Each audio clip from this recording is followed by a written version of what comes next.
Hey folks, this is Billy DKY, the truth seeker that simplifies and demystifies. This is going to be episode 11 of the weekly series, Lies and Half-Truths of the Bible. Start off with some preliminary stuff.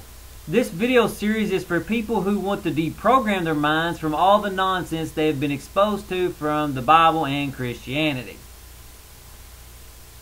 Preliminary thought 2. Following God is about bringing people together, not dividing them.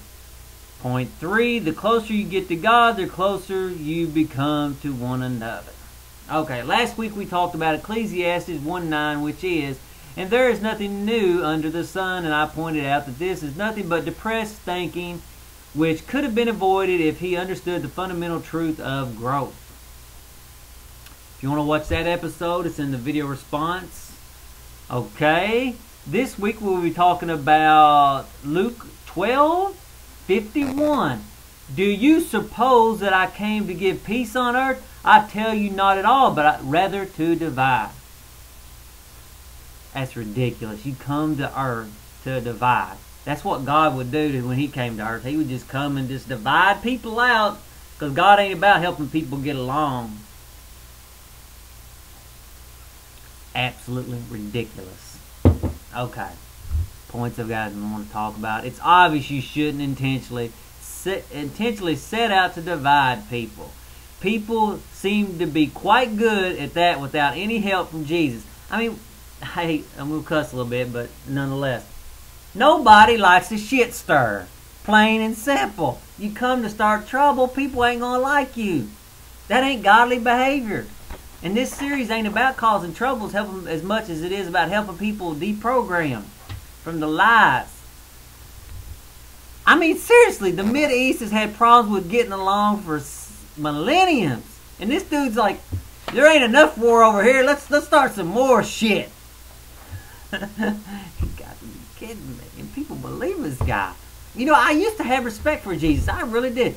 Let him without sin throw the first stone. I was like, yeah, man, that's the right way to be. And then, turn water into wine. He's a cool guy. When I hear crap like this, I'm like, dude, man, you just ate up a stupid. You know what I'm saying? I really am getting to where I have no respect for him. It's like, I sort of look at it like you're an orchard. You're owner of an orchard, and you got an apple tree, and all. It's basically 99% bad apples, but it's got 3 or 4 good apples on it. I mean, every year it's got. I'm like, just chop that tree down, put a new one up. It's pretty much 99% all good apples. It's ridiculous that this Bible's even went on. Seriously. Okay. The ego divides things. So basically Jesus is being egotistical, which once again proves he isn't God, but human just like you and me. Nothing special. Plus it proves he is a radical. We don't need another radical in this world. We need people that have understanding and wisdom that can bring people together, help people understand each other. Not philosophies and cherished beliefs that divide people. It's ridiculous. Jesus is obviously violating Principle 8, following the way of growth, which is seek harmony and peace. I mean, that's not peaceful, dividing your family. He said, and if you read the rest of that verse, it's talking about dividing in the house. There'll be 5 and 2 will be against 3. That's what I come to do. I come to divide the house right down the middle. I didn't bring peace. I'm bringing hell, fire, and death. It's just ridiculous. You should read it and just you'll have an open mind and say, you know what? What if somebody was doing this in my household, breaking people up? I mean, how do you get the hell out of here? Do you whip his ass and take him out? You grab it. If somebody come in your house and did that, you beat their ass. The whole family beat their ass, drag them outside, and tell them never to come back. So, fool. Damn fool's what he is. God forbid Jesus helped people get along. We all know that following God is about war, strife, and forcing your beliefs on others and abusing people. I mean, it's ridiculous, folks. Seriously. Jesus was his own worst enemy, which is Principle 7, know your enemy, ego, and pleasure. He's ate up with ego. Ate up with it. Lao Tzu said it best. Love the world like yourself. I mean, it's like, seriously, why does Jesus get any respect? Seriously.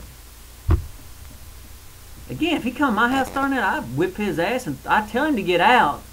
If he didn't get out, and he was a strong guy, I'd just get a hammer or something, whack him upside the head and drag him out. You know, that's ridiculous to have to put up that BS. Okay, next week we will be discussing 1 John 4:3, which is, and this is the spirit of the Antichrist, which you have heard was coming, and is now already in the world. Antichrist. And I'll have plenty to say about that.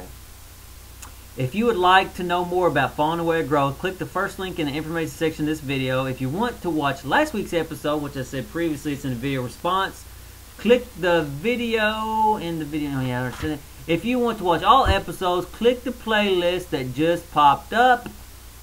And hopefully, folks, you've enjoyed another week of deprogramming. I know we've all been programmed. Oh, and people like myself, I'm real open-minded. I'll listen to you. When I was a kid, I didn't really care. I just, whatever, you know, say what you want to say. But it's ridiculous, and it needs to be deprogrammed. Until next Wednesday, later, folks.